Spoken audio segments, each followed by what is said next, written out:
Bonjour, aujourd'hui nous allons parler de la création d'une nouvelle séquence dans Final Cut 10, une séquence étant une zone dans laquelle on fait son montage, tout simplement dans laquelle on met les plans bout à bout. Alors, on va aller directement dans le menu Fichier, Nouveau, et attention, dans Final Cut 10, une nouvelle séquence qui d'habitude s'appelle donc séquence ou timeline dans tous les logiciels de montage, s'appelle Nouveau Projet dans Final Cut 10.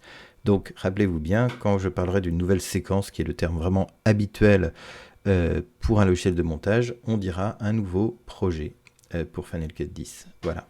Donc on va créer un nouveau projet, donc une nouvelle séquence, et on va voir qu'il y a deux façons de créer un nouveau projet, puisqu'on va pouvoir utiliser des réglages personnalisés, c'est-à-dire rentrer des choses par nous-mêmes, détaillées, pour comment va se comporter cette séquence, quel rapport hauteur-largeur elle va avoir, quelle définition, quel nombre d'images par seconde, ou alors on va pouvoir utiliser des réglages automatiques, et on va commencer par les réglages automatiques.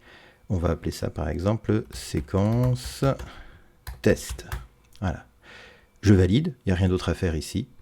Ok, et voilà ma séquence qui arrive dans un petit onglet à part, que ce soit en mode liste ou en mode icône. On voit que les séquences qu'on va créer ou les projets, puisque ça s'appelle un projet, je vous le rappelle, dans Final Cut 10, ces séquences donc vont être mises à part. Regardons cette séquence, je double-clique dessus, on voit qu'elle est vide ici, et on va tout de suite, sans réfléchir, mettre un nouvel élément dedans, par exemple ce plan-là, un plan de train, ici comme ça, que je vais mettre dans ma séquence, et je vais retirer le son. Voilà, pour qu'on n'entende pas le son quand on passe dessus, voilà un premier plan qui est mis dedans. Tout ça c'est très bien, mais ça pose un problème, c'est qu'on ne sait pas exactement ce qu'on fait au niveau de la séquence. Autrement dit, la séquence elle doit avoir un rapport hauteur-largeur et un nombre d'images par seconde qui correspond au rush, sinon on va avoir des saccades. Et si par exemple nos rushs sont par exemple des rushs en très haute définition, en 4K par exemple, et qu'on fait une timeline en HD, c'est-à-dire en 1920 par 1080, qui est 2 fois plus petit, du coup la très haute qualité des rushs 4K ne sera pas utilisée. Donc on imagine que Final Cut s'est débrouillé et on va regarder. Alors, voilà le plan que l'on a mis dans la timeline, et on va aller l'observer en allant ici dans l'inspecteur. Je vous rappelle toujours, regarder l'inspecteur. On sélectionne un élément, on regarde l'inspecteur, et qu'est-ce qu'on voit tout en haut? 1920 par 1080, 30p, c'est-à-dire 30 images par seconde. Maintenant, on va regarder la séquence elle-même. Je clique dessus, et il m'a créé une séquence 1920 par 1080, 30 images par seconde. Jusqu'ici, tout va bien. Ça marche très bien, il n'y a aucun problème. Seulement, on va retirer ce plan et on va aller chercher quelque chose de complètement différent. Par exemple, tiens, j'ai une image ici, j'ai une série d'images, c'est pour un autre tuto d'étalonnage, et on va aller prendre, voilà, prenons cette image-là et glissons-la dans la timeline. Vous voyez qu'automatiquement, il nous dit que les propriétés vidéo de ce clip ne sont pas standards. Bah oui, en effet, puisque c'est une image qui est en hauteur, qui n'a pas le rapport large d'une image vidéo, c'est-à-dire 16 neuvième par défaut.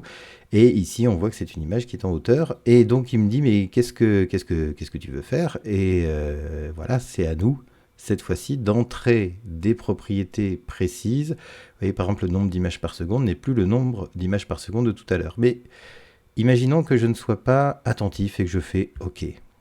Donc là, il vient de me formater ma timeline à sa façon.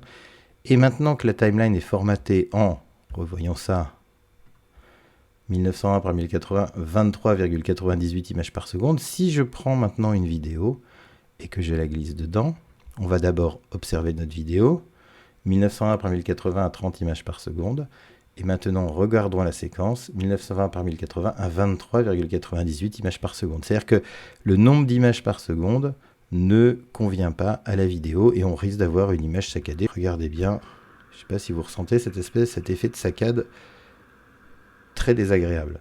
On va regarder à la place l'image originale qui était celle-ci et on va voir que c'est parfaitement fluide. Voilà, il n'y a pas du tout la saccade qu'on avait tout à l'heure.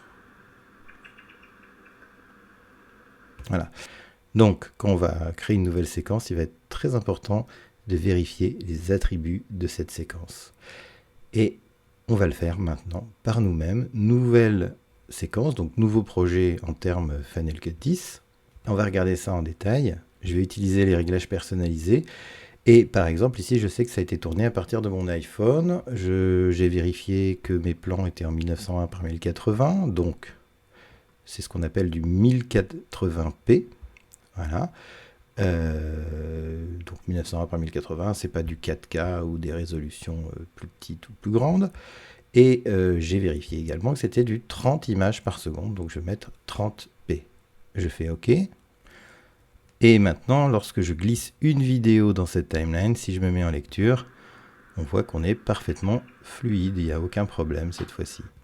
Donc voilà, réglage automatique, très pratique, mais piège, le nombre d'images par seconde, la taille qui peut ne pas être adaptée à tout, etc.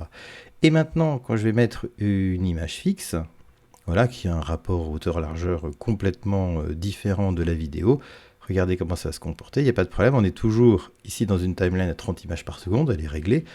Il va lire donc cette image fixe à 30 images par seconde, évidemment, mais surtout, voilà, il a mis l'image à l'intérieur d'un cadre noir à gauche et à droite, et ça fonctionne très bien, quelle que soit l'image que je prenne, par exemple celle-là, qui est dans un format complètement différent, vous voyez que ça s'inscrit parfaitement au milieu de la vidéo. Si je me mets en lecture, on va se rendre compte que tout va bien.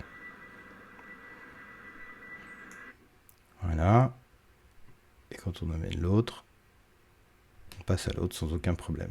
Donc, la création d'une timeline n'est pas quelque chose aussi simple qu'il y paraît.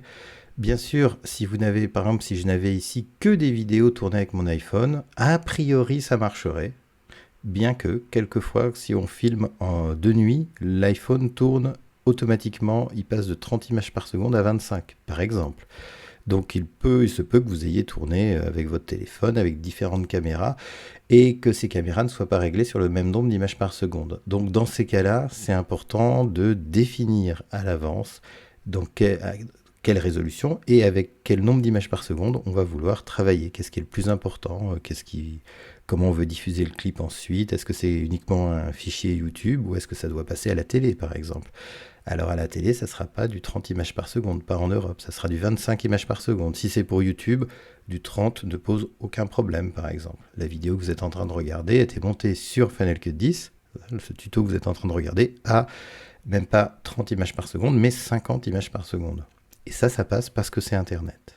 Donc voilà, pour terminer, on va dire que j'ai fait un montage important, que je continue à améliorer jour après jour. Et surtout, jour après jour, faites des versions. C'est-à-dire, clic droit, CTRL-clic, dupliquer le projet. Voilà, et on va appeler ça par exemple montage OK V01.